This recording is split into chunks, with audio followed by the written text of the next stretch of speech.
Praise the Lord. கர்த்தருடைய நாமத்துக்கு மகிமையும் கிருபையும் தயவும் உண்டாவதாக. ஆண்டுடைய கிருபையினால் நேற்றைக்கு காலை முதல் நாம் இந்த கூட்டங்களை வருட கடைசியின் கூட்டங்களாக அனுஷ்டித்து வருகிறோம். அதற்கேற்ற தேவ வார்த்தைகளை கர்த்தர் நம்மோடு கூட இடைப்பட்டு வருகிறார். அதற்காக கர்த்தரை ஸ்தோத்திரிக்கிறேன்.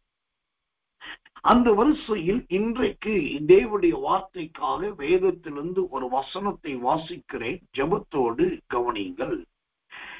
யோவான் சுவிசேஷத்தின் புஸ்தகம் 14ஆம் அதிகாரம் 31வது வசனம். யோவான் 14:31. அதாவது யோவான் 14ஆம் அதிகாரத்தின் கடைசி வசனம். நான் பிதாவில் அன்பாயிருக்கிறேன் என்றும் பிதா எனக்கு கட்டளையிட்டபடியே செய்கிறேன் என்றும் உலகம் அறியும்படிக்கு இப்படி நடக்கும், எழுந்திருங்கள், இவ்விடம் விட்டு போவோம், வாருங்கள் என்றார். திரும்ப வாசிக்கிறேன் உங்களுடைய பிரயோஜனத்துக்காக. யோவான் சுவிசேஷத்தின் புஸ்தகம் 14ஆம் அதிகாரம் கடைசி வசனமாகிய 31வது வசனம். நான் பிதாவில் அன்பாயிருக்கிறேன் என்றும் பிதா எனக்கு கட்டளையிட்டபடியே செய்கிறேன் என்றும் உலகம் அறியும்படிக்கு இப்படி நடக்கும், எழுந்திருங்கள், இவ்விடம் விட்டு போவோம், வாருங்கள் என்றார். இந்த யோவான் சுவிசேஷம் 14ஆம் அதிகாரம் 31ஆம் வசனத்தை வாசிக்கும் போது இயேசு சொன்ன ஒரு வார்த்தை இந்த வருட கடைசி நாட்களுக்குரிய வார்த்தையா இருக்கிறது. அவர் என்ன சொல்லுகிறார்? இவ்விடம் விட்டு போவோம், வாருங்கள் என்றார். இவ்விடம் விட்டு போவோம், வாருங்கள். இந்த 2023ஆம் ஆண்டு ஆரம்பித்து விட்டது. ஆரம்பித்து ஜனவரி மாதம், ஜனவரி, பிப்ரவரி, மார்ச், ஏப்ரல், மே, ஜூன், ஜூலை, ஆகஸ்ட், செப்டம்பர், அக்டோபர், நவம்பர் என்று சொல்லி ஏறத்தாழ 11 மாதங்கள் காற்றின் பஞ்சில் பறக்கிறதை போல வேகமாய் போய் இந்த 12வது மாதத்துக்கு வந்து இந்த 12வது மாதத்தின் ஏறத்தாழ இறுதி நாட்களுக்குள் வந்திருக்கும். நாம் விரும்பினாலும் விரும்பாவிட்டாலும் இந்த 2023 என்கிற இந்த ஆண்டு நம்மை விட்டு வெளியே போகிறது. அப்ப அது போகும்போது நாம் இருந்த இடத்துல இருப்பது நியாயம் கிடையாது. அப்ப நாமும் போக வேண்டும். அதைத்தான் இங்கு இயேசு சொல்லுகிறார். யோவான் 14 கடைசி வசனத்திலே இவ்விடம் விட்டு போவோம், வாருங்கள் என்றார். இன்றைக்கு நாம் கேட்க போகிற தேவனுடைய வார்த்தை போவோம், வாருங்கள், போவோம், வாருங்கள். நாம் போக வேண்டிய இடங்கள் நிறைய இருக்கிறது. போக வேண்டிய பட்டணங்கள் நிறைய இருக்கிறது. போக வேண்டிய காரியங்கள் தாராளமா இருக்கிறது.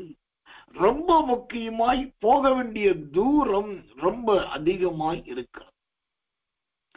அப்படியானால் இந்த கடைசி நாட்களிலே தெய்வ பிள்ளைகளாகிய நாம் எப்படி போக வேண்டும் அல்லது எங்கே போக வேண்டும் என்பது எல்லாருக்கும் ஒரு கேள்வி. அதிலே போவோம், வாருங்கள் என்று சொல்லும் போது பல அதிர்ச்சியான சம்பவத்தை கூட வேதத்திலே பார்க்கலாம். இதே யோவான் சுவிசேஷம் 11ஆம் அதிகாரம் 16வது வசனத்தை வாசிக்கிறேன். யோவான் 11:16. அப்பொழுது திதிமு என்னப்பட்ட தோமா மற்ற சீசர்களை நோக்கி அவரோடு கூட மறிக்கும்படி நாமும் போவோம், வாருங்கள் என்றார். இயேசு சொன்னார் போவோம், வாருங்கள் என்று. இங்கு தோமா சொல்லுகிறான், ஏன் போக வேண்டும் என்று சொன்னால் மறிக்கும்படி, வாங்க போய் செத்து போவோம் என்று சொல்லுகிறான்.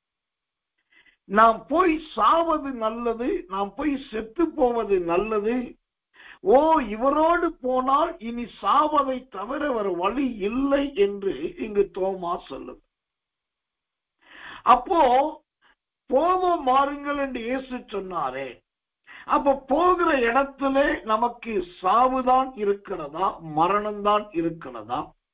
அதுக்காகத்தான் ஆண்டவர் போக சொல்லுகிறாரா என்று கேட்டால் இந்த திதிமு என்னப்பட்ட தோமா சொன்ன வார்த்தை ஆக்ரோஷத்தின் மிகுதியினால் சொல்லப்பட்ட வார்த்தை, அவன் யூதர்களுக்கு பயந்ததினால் சொல்லப்பட்ட வார்த்தை. ஆனால் போவோம் வாருங்கள் என்று இயேசு சொன்ன போது இந்த தோமா சொன்னதை போல சாவதற்காக போவோம் என்று சொல்லவில்லை. அப்போ போவோம் வாருங்கள் என்று சொன்னால் அது எதை குறிக்கிறதா இருக்கிறது? முதலாவது எங்கே நாம் போக வேண்டும் என்பதை வேதத்திலிருந்து பார்க்கலாம். ஆதியாகமத்தின் புஸ்தகம் 35ஆம் அதிகாரம் 3வது வசனம். ஆதியாகமம் 35ஆம் அதிகாரம் 3வது வசனத்தை வாசிக்கிறேன், கவனிக்க. நாம் எழுந்து பெத்தேலுக்கு போவோம் வாருங்கள். எனக்கு ஆபத்து நேரிட்ட நாளில் என் விண்ணப்பத்துக்கு உத்தரவு அருளி செய்து நான் நடந்த வழியிலே என்னோடு கூட இருந்த தேவனுக்கு அங்கே ஒரு பலிபீடத்தை உண்டாக்குவேன் என்றான். நாம் போவோம் வாருங்கள். முதலாவது எங்கே போக வேண்டும்? இந்த ஆதியாகமம் 35ஆம் அதிகாரம் 3ஆம் வசனம் சொல்லுகிறது, பெத்தேலுக்கு போவோம் வாருங்கள். அப்படியானால் எனக்கன்பான தெய்வ பிள்ளைகளே, இந்த பெத்தேலுக்கு போவோம் வாருங்கள் என்று சொன்னால் இந்த பெத்தேல் என்பது எதை குறிக்கிறதா இருக்கிறது என்பதை நாம் கவனிப்பது ரொம்ப நல்லது. இந்த கடைசி நாட்களிலே சுத்திரம் தேவன் ஒவ்வொருவரையும் ஒவ்வொரு இடத்துக்கு நடத்துகிறவராய் இருக்கிறார். அப்படி ஒவ்வொருவரையும் ஒவ்வொரு இடத்துக்கு நடத்தும் போது இந்த இரவுக்கு ஜபத்துக்கு வந்திருக்கிற நம்மையோ அவர் எங்கு நடத்த விரும்புகிறார்? பெத்தேலுக்கு நடத்த விரும்புகிறார். தேவனுக்கு மகிமை உண்டாவதாம். இந்த பெத்தேலுக்கு என்றால் என்ன அர்த்தம்? ஆதியாகமம் 35:1 நாம் வாசித்த அதே வசனம் சொல்லுகிறது, கர்த்தர் நல்லவே, நான் ஓடி போகிற போது எனக்கு தரிசனமான தேவனுக்கு. இப்போ யாக்கோபு சொல்லுகிறார், நான் என் ஊரை விட்டு என் தகப்பனை விட்டு வெளியிலே போனேன். போன போது என் ஆண்டவர் எனக்கு தரிசனம் கொடுத்தார். அப்போ பெத்தேல் என்றால் என்ன? தேவன் தரிசனமான இடம். எனக்கன்பான தேவ பிள்ளைகளே, அந்த பெத்தேலுக்கு போகும்போது அங்கு என்ன நடக்கிறது என்று சொல்லி பார்க்கும் போது தேவனுக்கு ஒரு பலிபீடம் கட்டு. அப்போ இந்த 2023ஆம் ஆண்டு நாம் ஆலயத்துக்கு போகிறவர்களாயிருந்தோம், ஆலயத்திலிருந்து வருகிறவர்களாயிருந்தோம், ஜெபத்துக்கு வருகிறவர்களாயிருந்தோம், ஜெபத்திலிருந்து போகிறவர்களாயிருந்தோம். ஆனா வருகிற வருடத்தில் ஆண்டவர் என்ன செய்ய விரும்புகிறார்? உங்களையும் என்னையும் பெத்தேலுக்கு கொண்டு போய் கர்த்தருக்காக ஒரு பலிபீடம் கட்டுவதற்கு, அதாவது கர்த்தர் நல்லவே, கர்த்தர் நல்லவே, தேவனுக்காக ஒரு வாசஸ்தலத்தை அல்லது ஒரு ஜெப வீட்டை அல்லது ஒரு ஆலயத்தை கட்டுவதற்கு கர்த்தர் நம்மை போவோம் வாருங்கள் என்று சொல்லுது. இன்னும் இந்த வருஷத்தையே பிடிச்சுக்கிட்டு இந்த வருஷத்துல இருப்பேன்னு சொல்லிக்கிட்டு இப்படியே இருந்தோம்னா நாம் தேவனுக்காக எதையும் செய்ய முடியாது. ஆனா யோவான் 14:31 இயேசு சொன்னதை போல போவோம் வாருங்கள் என்று சொன்ன வார்த்தைக்கு இணங்கி நான் புறப்பட்டால் அவர் முதலாவது அனுப்புகிற இடம் எங்கே? பெத்தேலுக்கு அனுப்புகிறார். கர்த்தர் நல்லவே, கர்த்தர் நல்லவே, கர்த்தர். இந்த பெத்தேலை குறித்து நான் சொல்ல வேண்டுமானால் இன்னும் நிறைய சத்தியங்கள் இந்த பெத்தேலை குறித்து வேதாகமத்தில் ஏராளமாய் எழுதியிருக்கிறது. தேவனுடைய நாமத்துக்கு மகிமையும் கிருபையும் உண்டாவதாக. 2 ராஜாக்கள் புஸ்தகம் 2ஆம் அதிகாரம் 2வது வசனம். 2 ராஜாக்கள் 2:2.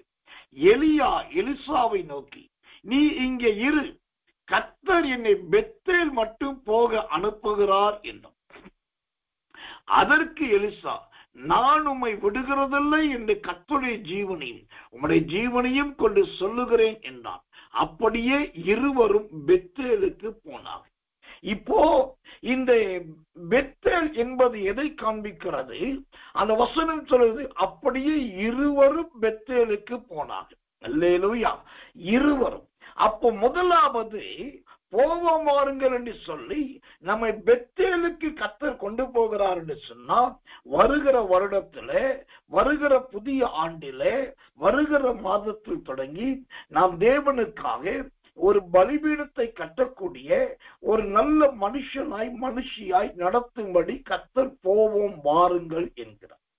இரண்டாவது, அடுத்த வருஷத்தில் உள்ளே நுழைவதற்கு முன்பு நாம் எப்படிப்பட்டவர் இருக்க வேண்டும் என்று சொன்னா, இந்த 2 ராஜாக்கள் 2:2 சொல்லுகிறது, அப்படி இருவரும் பெத்தேலுக்கு போனாங்க. அப்படின்னா என்ன அர்த்தம்?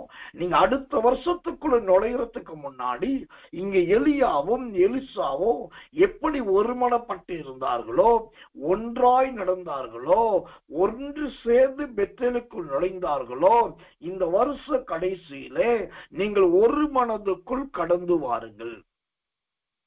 சரி, யார் யாரோடு ஒருமனப்பட வேண்டும்? அது இங்க கவனிக்க வேண்டிய, அறிய வேண்டிய சக்தி. யார் யாரோடு ஒருமனப்பட வேண்டும்? 2 பேரை இங்கு பார்க்கும். நம்பர் 1 எலியா, நம்பர் 2 எலிசா. இவங்க 2 பேர் தான் ஒருமித்து போகிறார். இப்போ இதுல எலியா எதை குறிக்கிறார், எலிசா எதை குறிக்கிறார்? எலியா என்கிறவன் எலிசாவுடைய வளர்ப்பு தகப்பனாக, ஆவிக்குரிய தகப்பனாக, ஒரு வழிகாட்டியாக, ஊழியத்துக்கு பிரதிஷ்டை பண்ணின ஒரு மாதிரியாக எலியா இருக்கு.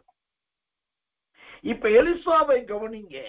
ஓ கர்த்தர் நல்லவன், நான் பெத்தேலுக்கு போகிறேன் என்று எலியா சொன்ன உடனே எலிசா தீர்க்கதரிசி, சரி உம்மை கர்த்தர் பெத்தேலுக்கு போக சொன்னா போங்க, எனக்கு வேற ஊழியம் தர்றார், என்னை வேற கூட்டத்துக்கு போக சொல்றாரு, இந்த ஊழியத்தை விட்டுட்டு இன்னொரு ஊழியத்துக்கு போக சொல்றாரு, நான் அங்க போறேன்னு சொல்லி எலிசா போயிடாம, அங்க எலிசா அழகாய் சொல்லுகிற ஒரு வார்த்தை, ஓ கர்த்தர் நல்லவன். அதற்கு எலிசா, நான் உம்மை விடுகிறது இல்லை என்று கர்த்தரின் ஜீவனை கொண்டு சொல்லு. எனக்கன்பானவர்களே, ஓ போவோம் வாருங்கள் என்று சொன்ன ஆண்டவர் எப்படி நாம் போக வேண்டும் என்று சொல்லுகிறார் என்றால், இந்த வருட கடைசியிலே நாம் நல்ல ஒரு மனம் உள்ளவர்களாய் அடுத்த வருடத்தில் போக வேண்டும். அப்ப யாரோடு? இந்த சுதந்திரம் எலியாவால் உருவாக்கப்பட்ட, அழைக்கப்பட்ட, பிரித்தெடுக்கப்பட்ட எலிசா தன்னை உருவாக்கினே, தன்னை அழைத்தே, தன்னை ஊழியத்துக்கு அபிஷேகம் பண்ணினே அந்த எலியாவோடு சேர்ந்து போகிறார். அப்ப என்ன அர்த்தம்? தன்னுடைய ஆவிக்குரிய தகப்பனும், தன்னை ஆவிக்குரிய மெய்ப்பனும், தன்னை வழிநடத்துகிற வழிகாட்டியுமாகிய அந்த எலியாவை விட்டு இந்த மனுஷனுக்கு போக மனமே இல்லை. இந்த இடத்துல ஒரு சத்தியத்தை நான் சொல்லிதான் ஆகணும். இந்நாட்களிலே நிறைய இடத்துல கூட்டங்கள் நடக்கிறது, நிறைய ஊழியக்காரர்கள் கூட்டம் கூடுகிறார்கள், நிறைய விதவிதமான செய்திகள் நடக்கிறது. பலர் பலரை அழைக்கிறார்கள், இங்க போவோவா, அங்க போவோவா, இங்க இப்படி இருக்கு, அங்கே இப்படி இருக்கு. நீங்க எங்கனாலும் போகலாம், உங்களுக்கு மொழி உரிமை இருக்கு, தப்பே கிடையாது. ஆனா நீங்க போகிற இடத்துல உங்களுக்கு ஆத்துமாவுக்குரிய போஜனம் கிடைக்குமா என்பதை கவனித்து போக வேண்டும். அதுல ரொம்ப முக்கியமா இந்த வருஷ கடைசியில் எப்படி இருக்கணும்? நம்மை நடத்தின மெய்ப்பனை, நம்மை நடத்தின ஆசாரியனை, நம்மை அபிஷேகத்தை அல்லது ஊழியத்தில் உருவாக்கின அந்த ஆவிக்குரிய தகப்பன்மாரை விட்டு ஒரு காலம் பிரியாமல் அடுத்த வருடத்துக்குள் போக வேண்டும். அதுதான் இங்கு ரொம்ப முக்கியம். எலிசா கிட்ட இருக்கிற ரொம்ப அருமையான ஒரு குணம் என்னன்னா, நான் உம்மை விட்டு பிரிகிறது இல்லை என்று கர்த்தரின் ஜீவனை கொண்டு சொல்லுகிறேன் என்று சொல்லி, ஓ எலியாவை விட்டு விலகாமல் கூடவே இருந்தார். 2 பேர் சேர்ந்து பெத்தேலுக்கு போனார். எனக்கன்பான தெய்வ பிள்ளைகளே, இப்படிப்பட்ட ஒரு மனம் உங்க குடும்பத்துல இருக்குதா? இன்னைக்கு நிறைய விசுவாச குடும்ப தேவ பிள்ளைகள் வாழ்க்கையில பிரச்சனை எங்கன்னா, அவங்க ஊழியக்காரருக்கும் அவங்களுக்கு இடையில ஒரு கசப்பு இருந்துகிட்டே இருக்கும், ஒரு விரோதம் இருந்துகிட்டே இருக்கும், ஒரு எரிச்சல் இருந்துகிட்டே இருக்கும், ஒரு பகை இருந்துகிட்டே இருக்கும், வெளியே சொல்லாத ஒரு வேதனை இருந்துகிட்டே இருக்கும். இல்லாவிட்டால் தன்னுடைய வீட்டிலே யாரோடு ஒருவரோடு ஒரு மகா பிரிவினையும் குழப்பமும் வேதனையும் இருந்துகிட்டே இருக்கு. ஆனால் இந்த 2023ஆம் ஆண்டு முடிந்து அடுத்த வருடத்துக்குள் நாம் போக வேண்டுமானால் நம்முடைய வாழ்க்கையில் பெத்தேலுக்கு போகிற அனுபவம் முதலாவது இருக்க வேண்டும். அந்த பெத்தேலுக்கு போகிறது என்பதே முதலாவது ஒரு மனம். நான் பிரிஞ்சு போக மாட்டேன், உங்களோட தான் இருப்பேன், உங்க ஐக்கியத்துல தான் இருப்பேன், உங்க உறவுல தான் இருப்பேன், உங்க ஆலோசனைப்படி இருப்பேன் என்று அப்படி இணங்கி இருப்பது. இரண்டாவது, எலியா எங்கெல்லாம் போகிறாரோ அங்கெல்லாம் பின்னாக போகிறதா எலிசாவுடைய குணமா இருந்துச்சு. யானை வரும் பின்னே மணி ஓசை வரும் முன்னே என்று சொல்லுவாங்க. இப்ப இங்கே கர்த்தர் மணி ஓசையா இருக்கிறது யாருன்னா எலியா. அவர் ஒரு பக்கத்திலே சோத்திரம் அங்க போகணுன்றார், அப்புறம் இங்க போகணுன்றார், அப்புறம் சோத்திரம் கர்த்தரை எடுத்துக்கொள்ள போறார். இப்ப பலவிதமான சத்தத்தை மணி ஓசை மாதிரி அடிச்சுக்கிட்டே இருக்க. ஆனாலும் எலிசா அசையவே இல்லை. நான் உம்மை விட்டு பிரிவது இல்லை என்று கடைசி வரைக்கும் எலியா எடுத்துக்கொள்ளப்படுகிற வரைக்கும் அந்த எலியாவோடு எலிசா இணைந்திருந்தார். இதுதான் ஒரு மண். ஆனா இன்னைக்கு அப்படி அல்ல. இந்த 2023 வருஷம் நீங்க ஊழியத்துல வரும்போது, கர்த்தருக்குள் இருக்கும்போது எந்த ஐக்கியத்துல இருந்தீங்க, எந்த ஊழியக்காற்ற இருந்தீங்க, எந்த நடத்துதல இருந்தீங்க, எப்படி இருந்தீங்கன்னு யோசி. இப்ப எந்த ஐக்கியத்துல இருக்கீங்க, எந்த ஊழியக்காற்ற இருக்கீங்க, இப்ப எப்படி இருக்கீங்க என்பதை யோசி. அப்ப நம்மளோட வாழ்க்கை இப்படி ஒரு மனமற்றதா இருக்கக்கூடாது. இயேசு அழகாய் சொன்னார், இவ்விடம் விட்டு போவோம் வாருங்கள் என்பது தான் இயேசுவின் அறைக்கும். இவ்விடம் விட்டு என்றால் என்ன அர்த்தம்? ஒரு மனம் இல்லாத தன்மையை இந்த வருஷத்திலேயே விட்டுருங்க. ஒன்னா நடக்க முடியல, ஒன்னா போக முடியல, ஒன்னா எசைய முடியலன்னு சொல்லி உங்களுக்கு நீங்களே சாக்கு போக்கு சொல்லுகிறதை முழுவதுமா இந்த வருஷத்திலேயே விட்டுருங்க. கர்த்தர் நல்லவன்.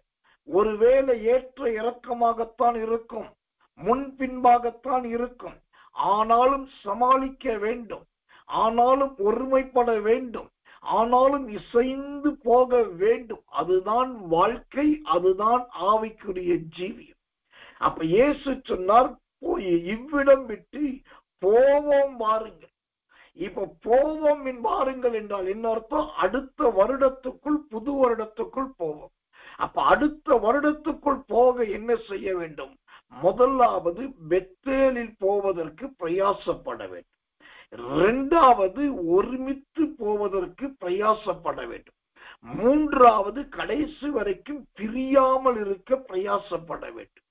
இப்படியெல்லாம் இருந்தால் எலியாவின் அபிஷேகம் எலிசாவுக்கு இரட்டிப்பாய் கிடைத்ததை போல இந்த வருஷ கடைசி நாட்களிலே இந்த செய்தி கேட்கிற உங்களுக்கு என் தேவனாகிய கர்த்தர் இரட்டிப்பான நன்மையை திரள் சேமமாய் கொடுப்பார்.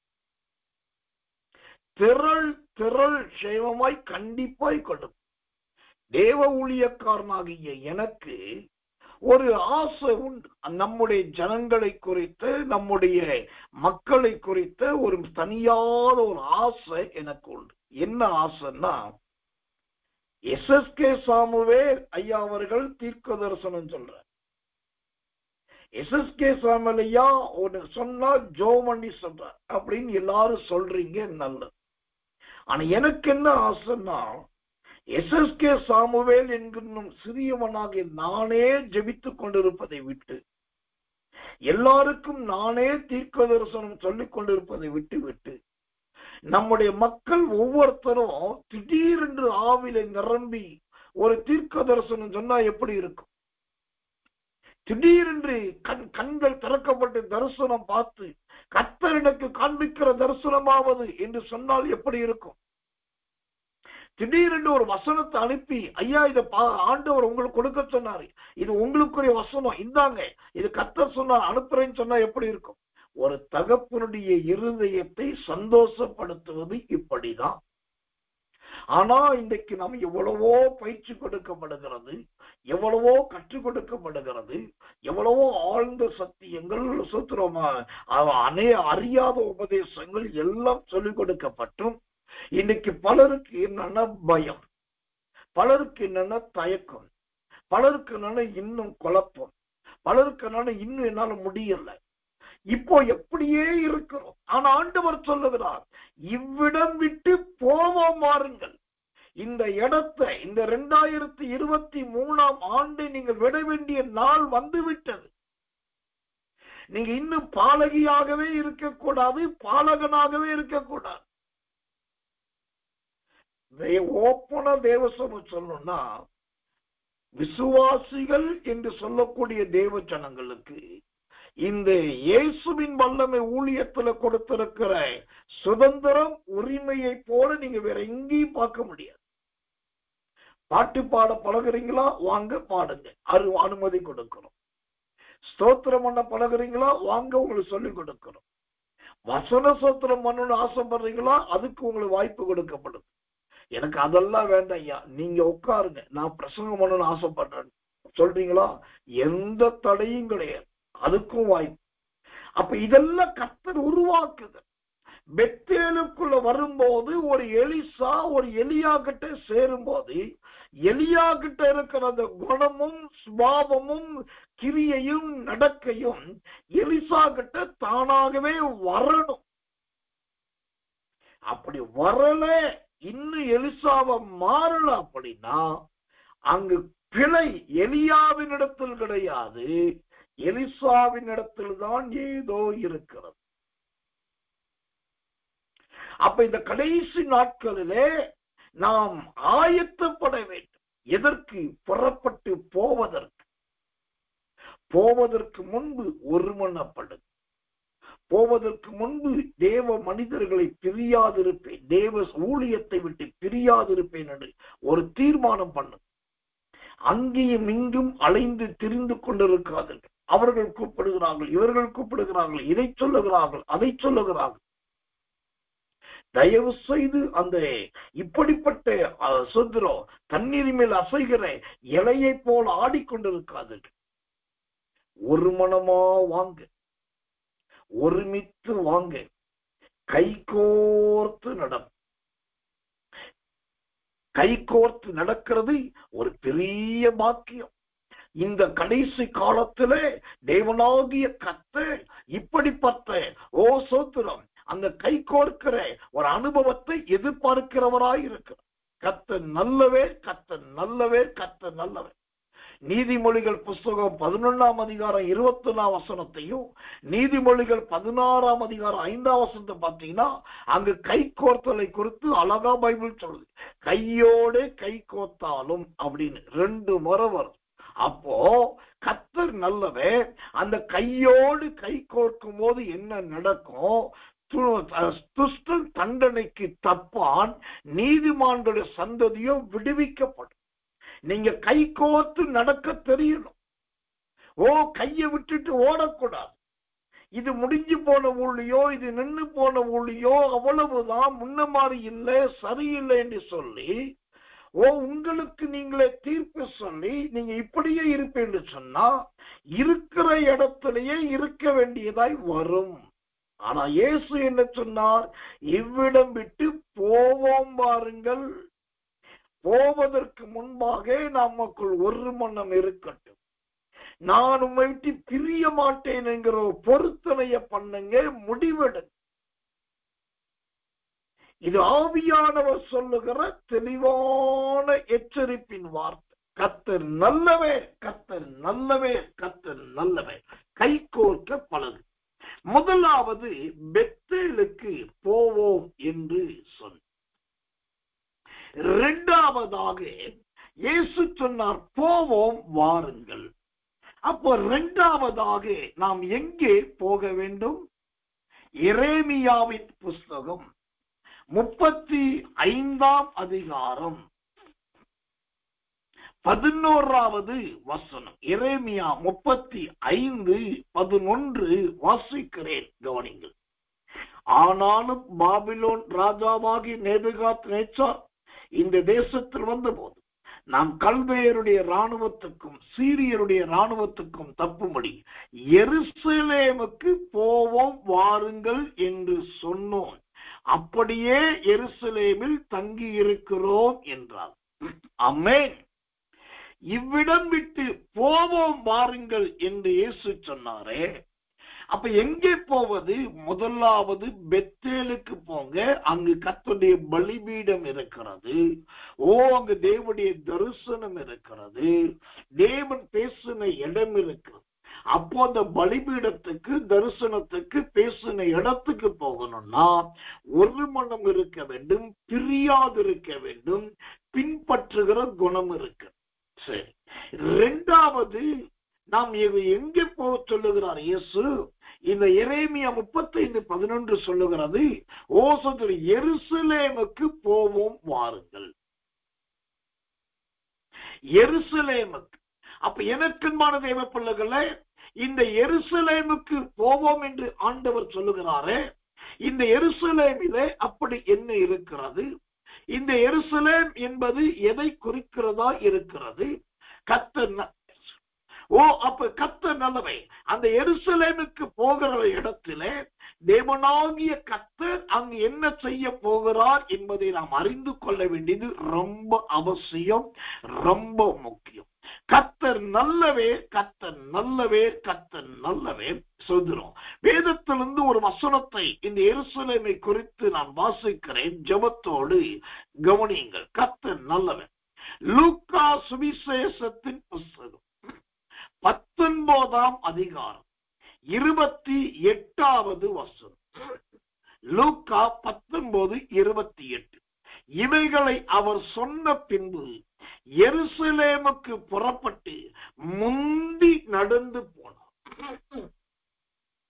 கர்த்தருக்கு மகிமை உண்டாவதா.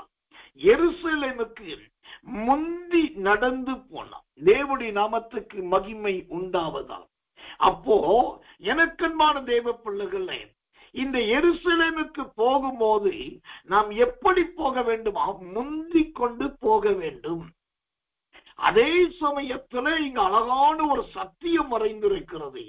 நீங்க எவ்வளவுதான் முந்தி போனாலும் எப்படி போக வேண்டுமா? நடந்து போக வேண்டும். கர்த்தருடைய நாமத்துக்கு மகிமை உண்டாவதாம். அப்போ இவ்விடம் விட்டு போவோம் வாருங்கள் என்று இயேசு இந்த பழைய வருடத்தின் நாட்களை குறித்து சொன்னார். அப்ப இவ்விடம் விட்டு போவோம் என்பது இரண்டாவதாக எருசலேமுக்கு போக வேண்டும்.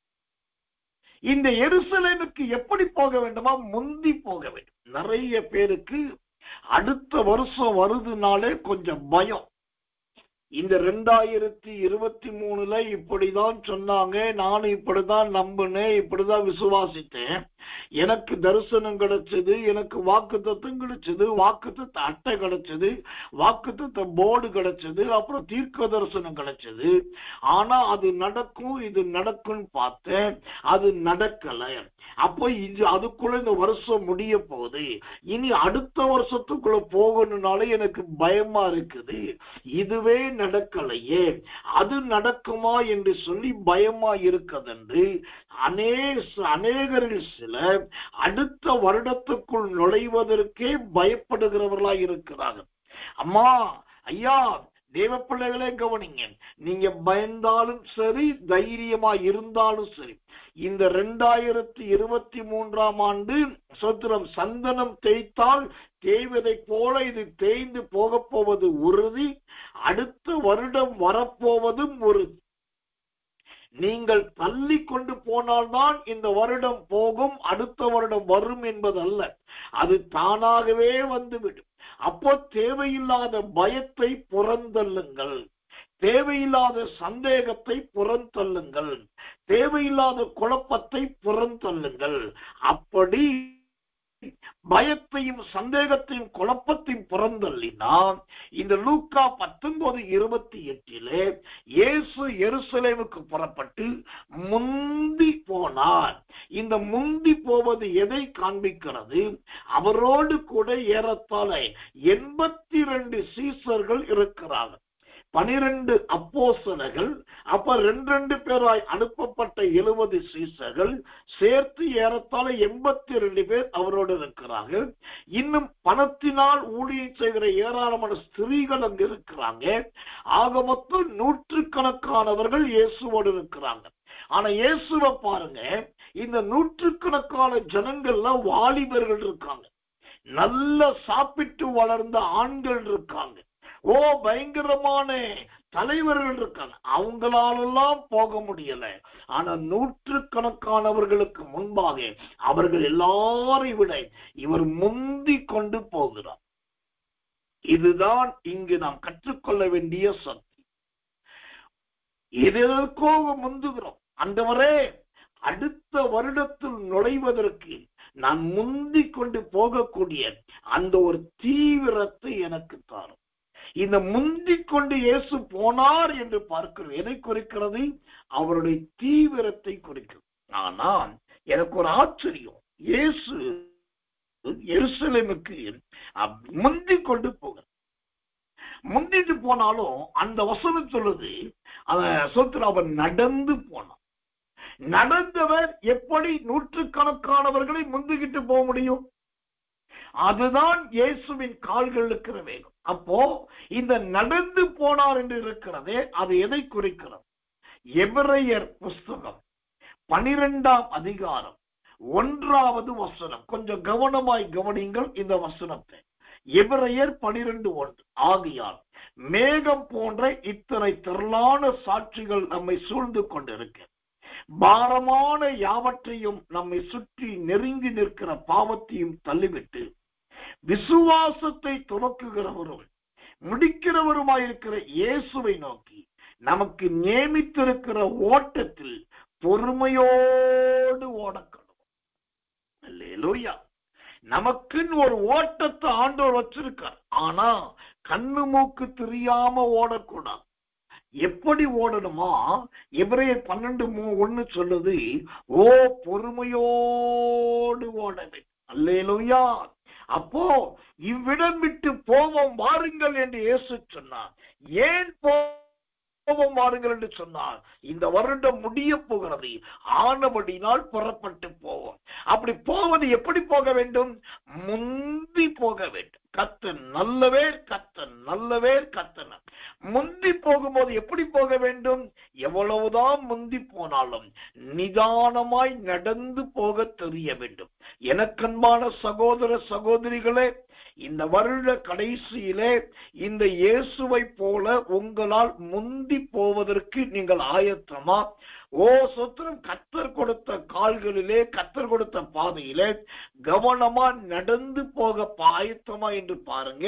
உன் நியமித்திருக்கிற ஓட்டத்துல பொறுமையோடு ஓட வேண்டுமே. அவசரப்பட்டோ ஆத்திரப்பட்டோ ஏதோ காரியத்திலே நீங்கள் ஓடக்கூடாது. எபிரேயர் 12:1 சொல்லுகிறது, நமக்கு நியமித்திருக்கிற ஓட்டத்துல பொறுமையோடு ஓடுறதுன்னா என்னம்மா அர்த்தம்? என்னையா அர்த்தம்னா அதையும் சொல்ற கவனிங்க. பொறுமையா ஓடுறதுன்னா என்னது? இந்த புது வருஷம் பிறக்குது, ஈஸ்டர் வருது, கிறிஸ்துமஸ் வருது, பிறந்த நாள் வருது, ஆலய பிரதிஷ்டை வருது, விசேஷித்த கன்வென்ஷன் வருதுன்னா அங்க வர்ற ஊழியக்காரர்கள், அங்க இருக்கிற தெய்வ மனிதர்கள் அல்லது அவங்க பிரசங்கத்தை கேட்டுட்டு சில நேரத்தில் நம்ம ஆட்கள் என்ன ஆயிடுவோம்னா ஆவியில் அப்படியே உயிரடைஞ்சிடும். எப்படி உயிரடைவாங்க? உணர்ச்சி வசமாயிருவாங்க. அவர் சூப்பரா செய்து கொடுத்தாரு, நான் அதுக்கு ஒப்பு கொடுக்கிறேன் அப்படின்னு சொல்லிட்டு வருஷ கடைசி என்ன பண்ணுவாங்க? நான் 2023 நான் ஒண்ணுமே செய்யல பாஸ்டர், ஆண்டவரே நான் 2024 24 முறை பைபிளை படிச்சு முடிக்க போறேன் ஆண்டவரே 2024 ஒரு நாளைக்கு 3 மணி நேரம் நான் ஜெபிப்பேன் ஆண்டவரே 2024 ஒரு மாசத்துக்கு 2 ஆத்துமான்னு சொல்லி 24 ஆத்துமாவை கண்டிப்பா கொண்டு வருவேன் ஆண்டவரே சொல்லி இவங்க பாட்டுக்கு அரசியல்வாதி தேர்தல் நேரத்தில் வாக்குறுதி அள்ளி வீசுவதை போல தேவப்பிள்ளை என்ன செய்துறாங்க? அவசர கால பொருத்தனைகளை பண்ணுகிறார். உணர்ச்சியின் மிகுதியினாலே சத்திரம் வாயின் வார்த்தைகளை தேவ சமூகத்திலே உதிர்க்கிறார். நீங்க இந்த இரவுக்கு ஒரு ஜெபம் முடிஞ்சதுக்கு அப்புறம் வீட்டுல போயிட்டு நான் சொல்ற பைபிள் வசனத்தை எடுத்து படிச்சு பாருங்க. என்னாகமத்தின் புஸ்தகம் 30ஆம் அதிகாரம் 1, 2, 3 வசனத்தை படிச்சு பார்த்தீங்கன்னா, தேவன் சமூகத்துல ஒரு வார்த்தையை சொல்லிட்டா, இருதயத்துல தீர்மானம் பண்ணிட்டா அதை நிறைவேற்றியே ஆகணும். ஆனா இன்னைக்கு நிறைய பேர் என்ன பண்றாங்க, எபிரேயர் 12:1 சொல்ற மாதிரி தனக்கு நியமித்திருக்கிற ஓட்டத்தில் ஓடுறேன்னு சொல்லி பயங்கரமான வாக்குறுதிகள், பயங்கரமான பொருத்தனைகள், பயங்கரமான விசுவாச அறிக்கைகள், பயங்கரமான சுதந்திரம் தீர்மானங்கள்லாம் எடுக்கிறார்.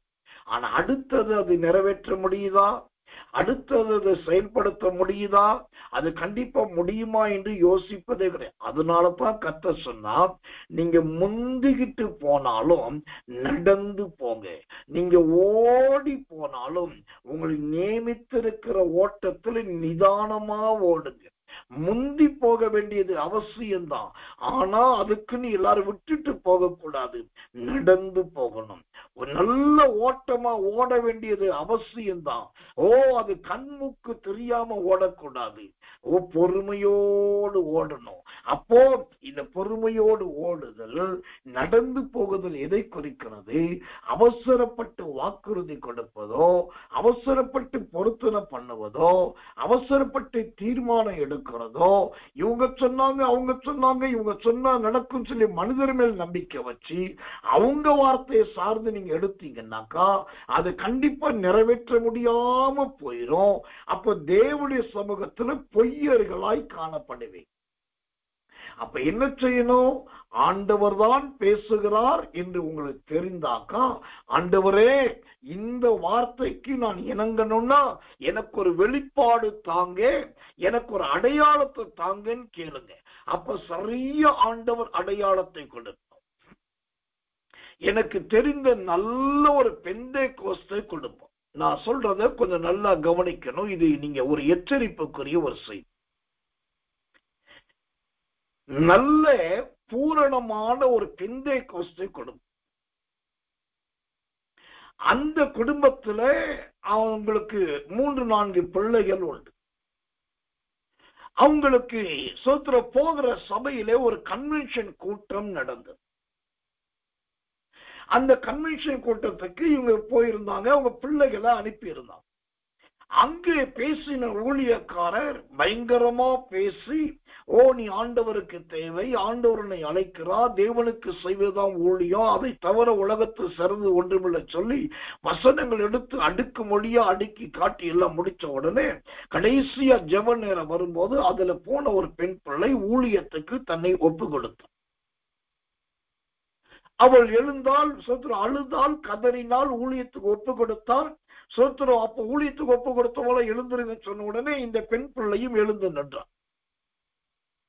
இவங்க தாய் தகப்பன் மற்ற எல்லாருமே பாரம்பரியமா சபைக்கு போயிட்டு இருக்கவங்க, நல்ல சபைக்காக உழைக்கிறோம்.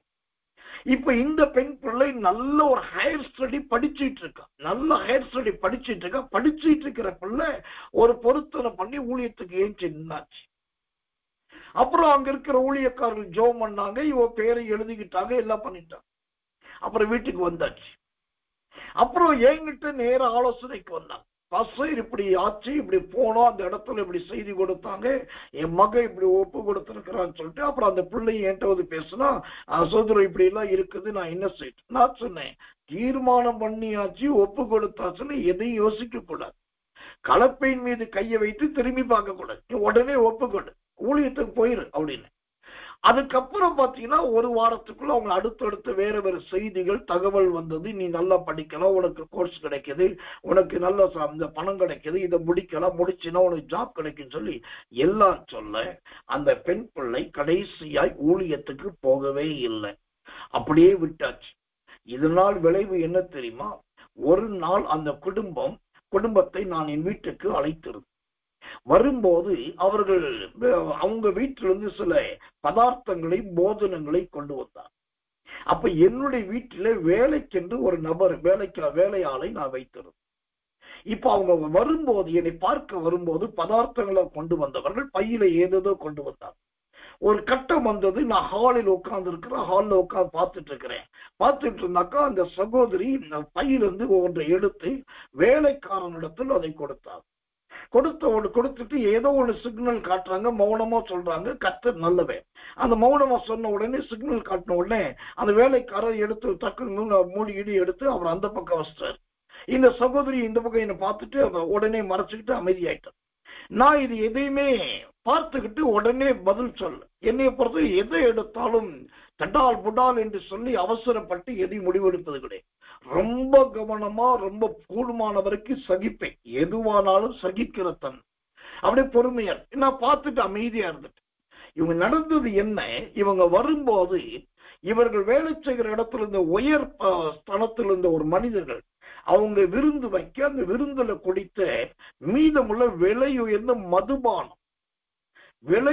மதுபான பாட்டில், அந்த மதுபானத்தை, விலை உயர்ந்த மதுபானத்தை கொண்டு வந்திருக்கு. அது வரும்போது எனக்கு தெரியாமலேயே ஊழிய ஸ்தலத்துக்குள் கொண்டு வந்தது இல்லாம அது நம்ம ஊழிய ஸ்தலத்துல எனக்கு வேலைக்கு இருக்கிறவர்கிட்ட அது மறைச்சு கொடுத்துட்டான். இது எல்லாத்தையும் நான் பார்த்துட்டு எனக்கு எல்லாம் தெரியும். கடைசி நான் எதுவுமே கேட்டுக்கொள்ளல. கர்த்தர் நல்லவன். ஆனால் என் ஆவிக்கு மிகுந்த துக்கத்தை ஏற்படுத்து. நான் உட்கார்ந்த இடத்துல அப்படியே கையை தூக்கி ஒரு ஸ்தோத்திரம் பண்ணி ஜெபம். நடந்த சம்பவம் என்ன, அந்த வீட்டிலே, அந்த விசுவாச வீட்டிலே அடுத்த 3வது நாள் ஒரு அரசாங்க வேலை கிடைப்பதற்கான எல்லா வாய்ப்பும் இருந்தது. அங்க இன்டர்வியூ முடிந்தது, பணம் கொடுக்கப்பட்டு விட்டது, ஆபீசர்ஸ் பார்த்தாகிவிட்டது, சர்டிபிகேட் எல்லாம் வெரிபிகேஷன் முடிஞ்சது, எல்லாம் முடிஞ்சு நாளைய மறுநாள் அவர்களுக்கு அப்பாயின்மெண்ட் ஆர்டர் கொடுக்கப்படும். ஆனா அதுக்கு முன்பு இவர்கள் யசோத்திரம் ஞானமற்றவர்களாய் ஒரு ஊழியக்காரர் வீட்டுக்குள்ளே மதுபானத்தை கொண்டு வந்ததும் அல்லாமல் அது அங்க இருக்கிற வேலைக்காரர் கொடுத்ததை இதை கர்த்தர் பார்த்தார். நடந்தது என்ன தெரியுமா, அடுத்த மறுநாள் கிட்டத்தட்ட சொல்கிறோம், அந்த 2வது நாள் கடந்து 3வது நாள் போறாங்க.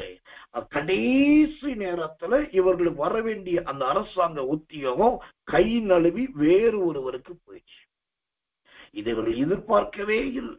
குடும்பமாய் உட்கார்ந்து அழுதார்கள், பயங்கரமாய் புலம்பினார்கள். அப்புறம் என்னைய கூப்பிட்டு கேட்டாங்க, என்ன பண்றது, ஏது பண்றது, ஏன் பாஸ்டர் அப்படின்னு சொல்லி. அப்புறம் மெதுவா அவங்கள்ட்ட சொன்னேன், நீங்க செய்தது இந்த பெரிய தவறு. முதலாவது ஒரு ஊழியக்கார ஸ்தலத்துக்குள்ள நீங்க இதை கொண்டு வந்தது தவறு. 2வது ஊழியக்காரனுக்கு தெரியாமலே அது செய்தது தவறு. அது வேலைக்காரனுக்கு கொடுத்தது தவறு. அதுதான் தேவத்தண்டம். இப்ப நல்லா கவனிக்கணும். இதுதான் சிலர் முந்தி ஓடுற ஓட்டம். இதை கொண்டு போய் கொடுத்துட்டா பிரியப்படுத்திடலாம், அதை கொடுத்துட்டா திருப்திப்படுத்திடலாம், இதை பண்ணுனா அவங்க நமக்கு சாதகமா இருப்பாங்கன்னு சொல்லி ஓடுற ஓட்டத்துல நாம் நம்முடைய ஜீவியத்துக்கு நாமே குளிப்பறிக்கிறோம். அதனாலதான் எருசலேமுக்கு இயேசு போகும்போது முந்தி போனார், ஆனால் நடந்து போனார். அதை நீங்கள் மறக்க கூடாது. முந்தி போகிறவர்களாய் மாத்திரமல்ல, அவசரப்படுகிறவர்களாய் மாத்திரமல்ல, நடக்க பழகுங்கள். எபிரேயரில் சொல்லப்பட்டதை போல தீவிரமாய் ஓடுங்கள், ஆனால் நிதானமாய் ஓடுங்கள். இந்த வருடம் முடிய போகிறது. ஆத்திரப்பட்டு, அவசரப்பட்டு, துரிதப்பட்டு, அதை சொல்லி அதை கேட்டு இதை கேட்டு வானத்துல சுத்திர சிலம்பம் பண்ற மாதிரி நிறைய தீர்மானங்கள், நிறைய பொருத்தனைகள், நிறைய அறிக்கைகள் எல்லாம் பண்ணிட்டு இருக்காதீங்க. உங்களுக்கு ஆவியிலே கர்த்தர் சொல்லுகிற, உங்களுக்கு தேவனால் நடத்தப்படுகிற அவைகளுக்கு இடம் கொடுங்கள். அப்போ உங்களுடைய ஜீவியம் இந்த வருட கடைசியில் ஆயத்தமாக்கப்பட்டு அந்த எருசலேமின் சமாதானத்தை தேவனாகிய கர்த்தர் உங்களுக்கு கொடுப்பார். அந்த எருசலேமின் இளைப்பாறுதலை தேவன் உங்களுக்கு கண்டிப்பாய் கொடுப்பார். ஓ கர்த்தர் நல்லவே, கர்த்தர் நல்லவே. கலாத்தியர் புஸ்தகம் 1ஆம் அதிகாரம் 18ஆம் வசனம். கலாத்தியர் 1:18 சொல்லுகிறது, 3 வருஷம் சென்ற பின்பு பேதுருவை கண்டு கொள்ளும்படி நான் எருசலேமுக்கு போய் அவனிடத்தில் 15 நாள் தங்கி இருந்தேன். அல்லேலூயா. 15 நாள் தங்கி இருந்தேன். இங்க பவுல் சொல்லுகிறார், எருசலேமுக்கு போயிட்டு நான் வந்துடல பிரதர், எருசலேமுக்கு போயிட்டு வந்துடல சிஸ்டர், எருசலேம்ல தங்கி இருந்தேன். அப்படின்னா என்ன அர்த்தம்? 2023 ஆண்டு முடிஞ்சு 2024 போகும்போது அந்த வருடம் முழுவதும் நாம் தங்க வேண்டியவர்களாய் இருக்கிறோம். அந்த இடத்து அந்த வருடம் முழுவதும் அதில் இருக்க வேண்டியவர்களாய் இருக்கும். அப்படி இருக்கணும்னாக்கா நம்முடைய வாழ்க்கை நாம் முந்தி போகணும், அதே சமயத்தில் நடந்து போகணும். தீவிரமாய் ஓடணும், அதே சமயத்தில் நிதானமாய் போகணும். அப்படி செய்தால் நம்முடைய ஜீவியம் எருசலேமில் தங்கக்கூடிய எருசலேமின் மகாராஜாவின் வாசஸ்தலமாகிய பரலோக ராஜ்யத்திலே போய் இருக்க முடியும். கர்த்தர் நல்லவே, கர்த்தர் நல்லவே, கர்த்தர். இதுல இந்த எருசலேமுக்கு போனார் பாருங்க. இதை எதற்கு ஒப்பிட விரும்புகிறேன் என்றால், ஆவியானவர் கொடுக்கிற வார்த்தை கலாத்தியர் 2ஆம் அதிகாரம் 1ஆம் வசனம். கலாத்தியர் 2:1. 14 வருஷம் சென்ற பின்பு நான் தீத்துவை கூட்டிக் கொண்டு பர்னபாவுடனே கூட மறுபடியும் எருசலேமுக்கு போனேன். அல்லேலூயா. இங்கு எருசலேமுக்கு போவதை குறித்து பவுல் சொல்ற, மறுபடியும் போனேன். அப்படி என்ன அர்த்தம்? போன 2023 ஆண்டை கர்த்தர் கொடுத்தார், இப்ப மறுபடியும் இன்னொரு வருடத்தை கர்த்தர் கொடுக்க போகிறார். அல்லேலூயா. அப்ப போகும்போது பவுல் எருசலேமுக்கு போகும்போது பேதுருவை கண்டு கொள்வதற்காக போனார். ஆனா இப்ப எப்படி போறார் பாருங்க. தீத்துவை கூட்டுக்கிட்டு பர்னபாவோடு போகிறார். ஒரு பக்கம் தீத்து, மறுபக்கம் பர்னபா, நடுவுல பவுல். ஆரம்பத்துல போகும்போது தனியா போனாரு. இப்ப எருசலேமுக்கு போகும்போது தீத்துவோடும் பர்னபாவோடு சேர்ந்து 3 பேரா போறாங்க ஐயா. இதுதான் இன்னைக்கு நீங்க ஆராய்ச்சி பார்க்கணும். 2023 ஆண்டு உள்ளே வரும்போது நீங்க தனியா வந்தீங்களா, ஒரு குடும்பமா வந்தீங்களா, எப்படி வந்தீங்க? இப்ப அடுத்த வருஷத்துக்குள்ள போறீங்க. எப்படி போறீங்க? அதே புருஷனோட, அதே மனைவியோட, அதே பிள்ளைகளோட, அதே சபையோட, அதே ஐக்கியத்தோட, அதே ஆட்களோடயா? இல்ல உங்களால் சமதரிக்கப்பட்ட புதிய ஆத்துமாக்களோடு போக போறீங்களா? நீங்க சேர்த்து வைத்த அருமையான ஜீவாத்துமாக்கள் யாருன்னு கண்டுபிடிச்சு அவங்களையும் கூட்டு போய் புது வருஷம் நுழைக்க போறீங்களா? பவுல் முதல் விஷயம் போகும்போது தனியா பேதுருவை பார்க்க போனான்.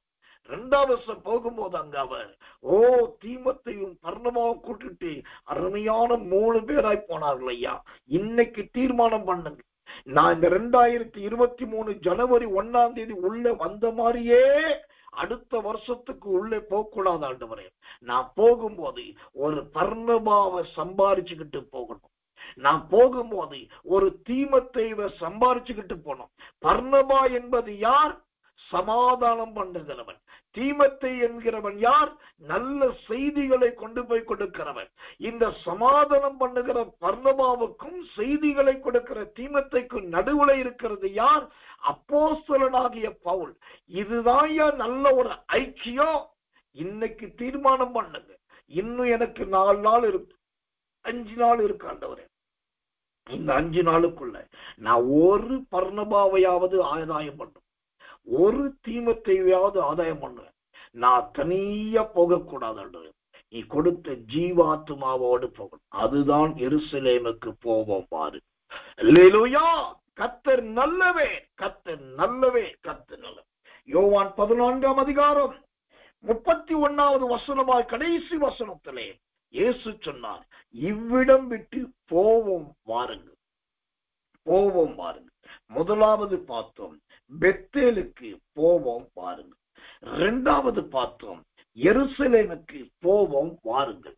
தேவனுடைய நாமத்துக்கு மகிமையும் கிருபையும் தயவும் உண்டாவதாக. 3வதாக நாம் எங்கே போக வேண்டும்? கர்த்தர் நல்லவே. யோவான் சுவிசேஷத்தின் புஸ்தகம் 11ஆம் அதிகாரம் 7வது வசனம். யோவான் 11:7 வாசிக்கிறேன், கவனிங்கள். அதன் பின்பு அவர் தம்முடைய சீசரை நோக்கி, நாம் மறுபடியும் யூதேயாவுக்கு போவோம் வாருங்கள் என்றார். நாம் யூதேயாவுக்கு போவோம் வாருங்கள் என்றார். இப்போ முதலாவது கர்த்தர் நல்லவே பெத்தேலுக்கு போவோம் என்று சொன்னார். 2வது எருசலேமுக்கு போவோம் என்று சொன்னார். இப்போ மூணாவதா என்ன சொல்லுகிறார்?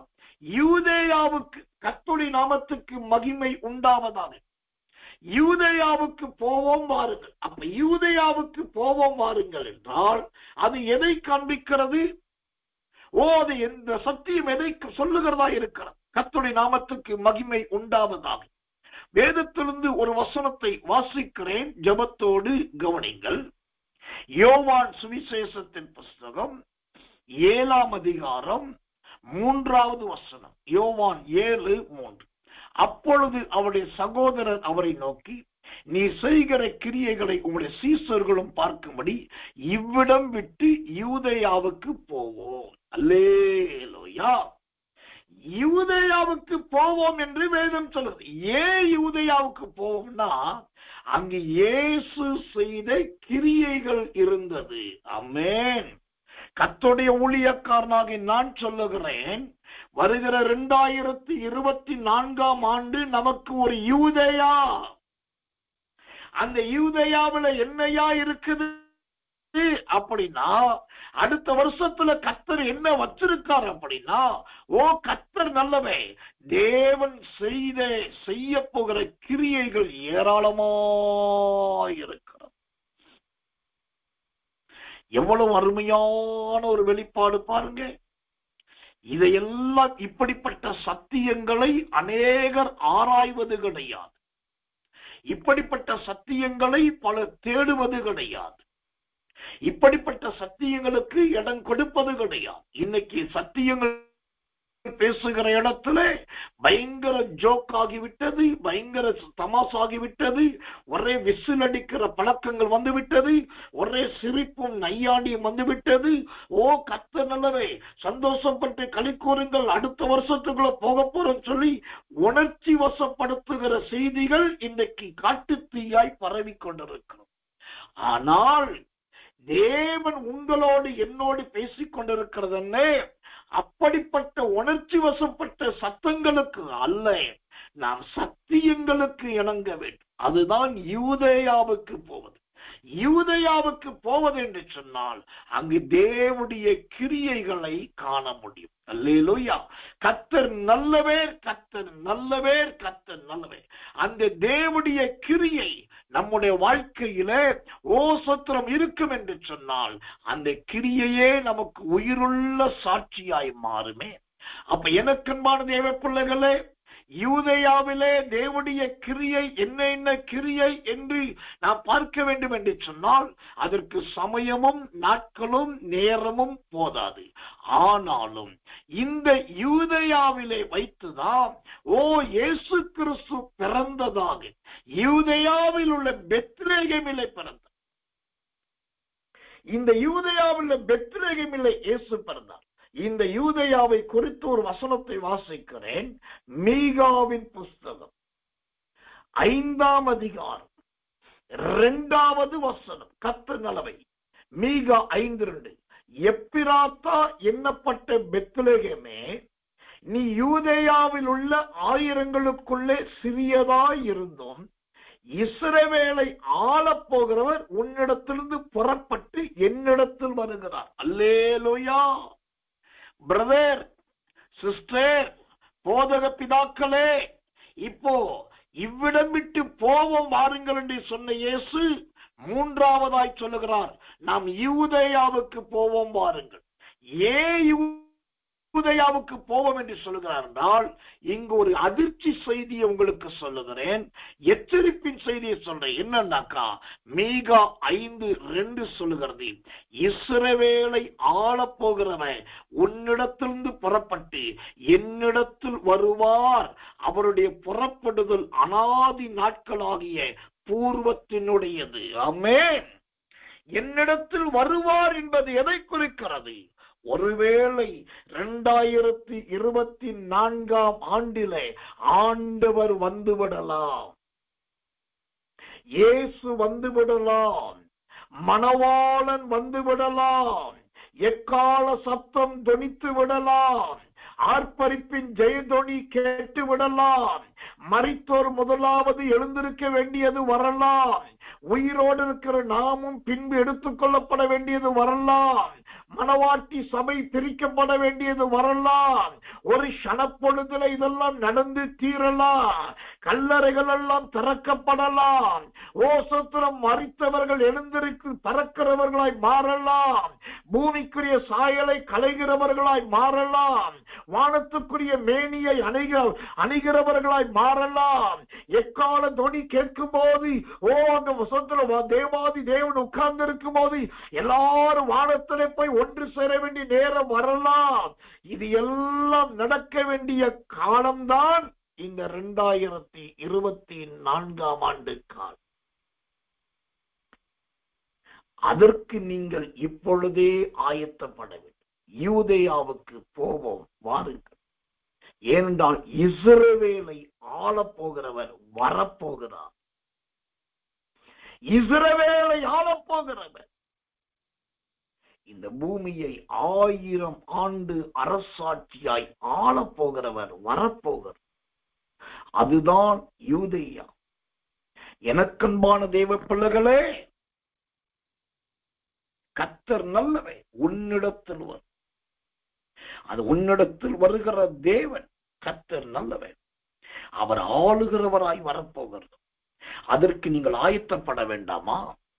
ஆயத்தம் என்னும் பாதரட்சியை தரித்துக் கொள்ள வேண்டாமா? மார்க்கவசத்தை அணிந்து கொள்ள வேண்டாமா? தலைச்சீராவை உடுத்திக் கொள்ள வேண்டாமா? பட்டயத்தை பிடிக்க வேண்டாமா? இதெல்லாம் ரொம்ப முக்கியம் அல்லவா? அப்படியானால் இந்த நாட்களை வீணாக்காதீர்கள். வீணான டிவிகளுக்கு முன்னாடி உட்கார்ந்து காலத்தை கழிக்காதீர்கள். நாடகங்களுக்கும் கட்டு கதைகளுக்கும் இடம் கொடுக்காதீர்கள். வாக்குவாதங்களுக்கும் சோத்திரம் மன துக்கங்களுக்கும் இடம் கொடுக்காதீர்கள். பிரிவினைகளுக்கும் சண்டைகளுக்கும் இடம் கொடுக்காதீர்கள். கூடுமான வரைக்கும் ஜெபத்திலே தரித்திருங்கள். உபவாசத்திலே தரித்திருங்கள். எந்த மட்டும் வேதத்தை வாசிக்க முடியுமோ வாசித்துக் கொண்டே இருங்கள். எந்த அளவுக்கு தியானிக்க முடியுமோ தியானித்துக் கொண்டே இருங்கள். இன்னும் ரத்தின சுருக்கமா சொல்லணும் அப்படின்னாக்கா எந்த அளவுக்கு தனித்திருக்க முடியுமோ தனித்திருங்க. என்னைய பொறுத்த அளவுக்கு நான் சுருக்கமா சொல்லணும். அதான் எந்த அளவுக்கு தனித்திருக்க முடியுமோ தனித்திருங்க.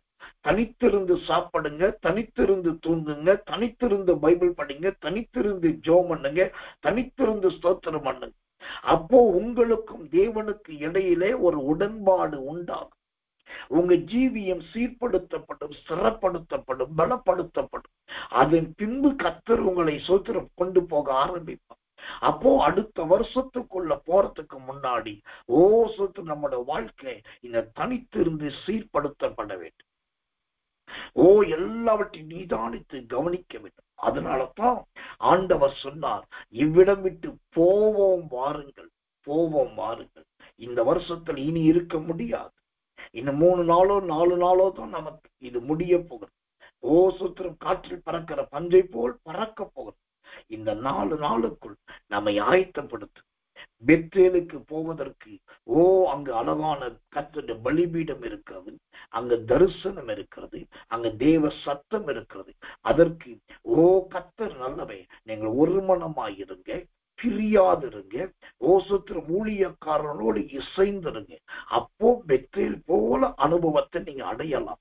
2வதாக எருசலேமுக்கு போவதை போல ஆயத்தமாயிருங்க. அந்த எருசலேமுக்கு இயேசு முந்தி போனார், ஆனா நடந்து போனார். கர்த்தர் நல்லவே.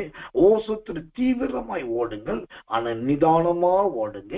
அப்போ எருசலேமின் மகாராஜாவின் வாசஸ்தலத்திலே உங்க கால்கள் தானாகவே பதியும். 3வது யூதேயாவுக்கு போவோம். ஏன் யூதேயாவுக்கு போகணும்? 1000ங்களுக்குள் சிறியதாய் இருந்தாலும் அங்க இருந்து இஸ்ரவேலை ஆளுகிறவர் புறப்பட போகிறார். அவர் உன்னிடத்தில் வரப்போகிறார். தேவனுடைய வருகையை குறிக்கிறதான் இந்த யூதேயா. எனக்கன்பான தேவ பிள்ளைகளே, இந்த தேவனை சந்திக்க, தேவனுடைய வருகையை சந்திக்க, அவரோடு கூட எடுத்து கொள்ளப்பட, அவரோடு பறப்பதற்கு நம்மை தகுதிப்படுத்துகிற வருடம் தான் வருகிற 2024 ஆண்டு. அதற்கு உங்களை சீர்படுத்தி, ஸ்திரப்படுத்தி, பலப்படுத்தி, ஆயத்தப்படுத்துங்க. என் தேவனாகிய கர்த்தருடைய அபிஷேகமும் மகிமையும் உங்கள் யாவரோடு கூட ஆம் என்றும் ஆமேன் என்றும் இருப்பதாக. கர்த்தருடைய தயவுள்ள கரம் சூத்திரம் உங்களை ஆசீர்வதிப்பதாக. கர்த்தர் நல்லவே, கர்த்தர் நல்லவே. ஒரே ஒரு வசனத்தை வாசித்து நான் இந்த கூட்டத்தை முடிக்கிறேன். 1 தெசலோனிக்கேயர் புஸ்தகம் 2ஆம் அதிகாரம் 14வது வசனம். 1 தெசலோனிக்கேயர் 2:14. எப்படி எனில், சகோதரரே, யூதேயா தேசத்தில் கிறிஸ்து இயேசுவுக்கு உள்ளான தேவனுடைய சபைகளை நீங்கள் பின்பற்றுகிறவர்களாகி, அவர்கள் யூதராலே எப்படி பாடுபட்டார்களோ அப்படியே நீங்களும் உங்கள் சுய ஜனங்களாலே பாடுபட்டீர்கள். நல்லா கவனிங்க. இந்த யூதேயா தேசத்திலே கிறிஸ்து இயேசுவுக்குள்ளான தேவனுடைய சபைகளை ஆண்டவர் கண்டுபிடிக்க போகிறார். இது நான் சொல்லுவது பிரசங்க குறிப்பாக அல்ல, தீர்க்க தரிசனமா சொல்றேன். 2024 கர்த்தர் என்னையா செய்ய போறார் அப்படின்னாக்கா, இந்த 1 தெசலோனிக்கேயர் 2:14 சொல்லுகிறபடி கிறிஸ்து இயேசுவுக்குள்ளான தேவனுடைய சபை, சில சபை இருக்கு. அது கிறிஸ்துவை மட்டுமே காண்பிக்கக்கூடியது, இயேசுவை மட்டுமே உயர்த்தக்கூடியது, தேவனை குறித்து மட்டுமே பேசக்கூடியது. அந்த சபைகளை தேவன் ஆயத்தப்படுத்துகிற வருஷம்தான் இந்த 2024 வருஷம். நம்பர் 1. நம்பர் 2, இந்த 2023 வருஷத்துல கர்த்தருக்காக பாடுபட்ட ஒரு கூட்டம் உண்டு. அந்த பாடுபட்ட கூட்டம், கர்த்தருக்காக உபத்திரவப்பட்ட ஒரு கூட்டம் உண்டு. அந்த உபத்திரவப்பட்ட கூட்டத்தை இந்த கிறிஸ்து இயேசுவுக்குள்ளான தேவனுடைய சபையிலே கர்த்தர் சேர்த்து அவர்களை கற்புள்ள மணவாட்டிகளாக கற்புள்ள சபையில இணைத்து ஒரு நேரம் வரும்போது அந்த சபையவே கர்த்தர் எடுத்துக்கொள்ள போகிறார். அதுதான் 2024.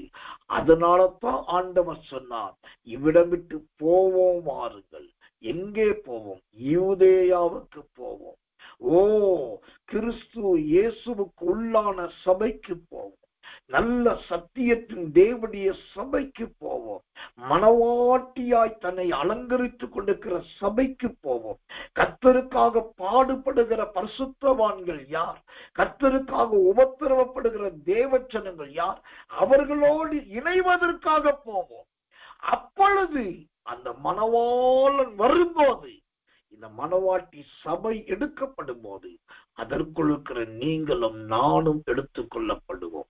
ஆனபடிதான் இந்த யோவான் 14:31 சொல்லுகிறபடி, போவோம் வாருங்கள், போவோம் வாருங்கள், பெத்தேலுக்கு போவோம், எருசலேமுக்கு போவோம், யூதேயாவுக்கு போவோம். கர்த்தர் நம்மை முன் சென்று வழி நடத்துவார். கண்களை மூடி ஒப்பு கொடுத்து வாய்களை திறந்து, ஆண்டவரே, பயமான ஒரு செய்தி, வருகிற வருடத்தை குறித்து என்னெல்லாம் நடக்க போகுது ஒரு செய்தியை எங்களோடு பேசியிருக்கிறீர் ஐயா. இந்த வருட கடைசி நாட்களில் எங்களை ஆண்டவரை உயிர்ந்து பார்க்க, எங்களை நாங்களே ஆராய்ந்து பார்க்க, நிதானித்து பார்க்க எங்களுக்கு கிருபை தாரும்.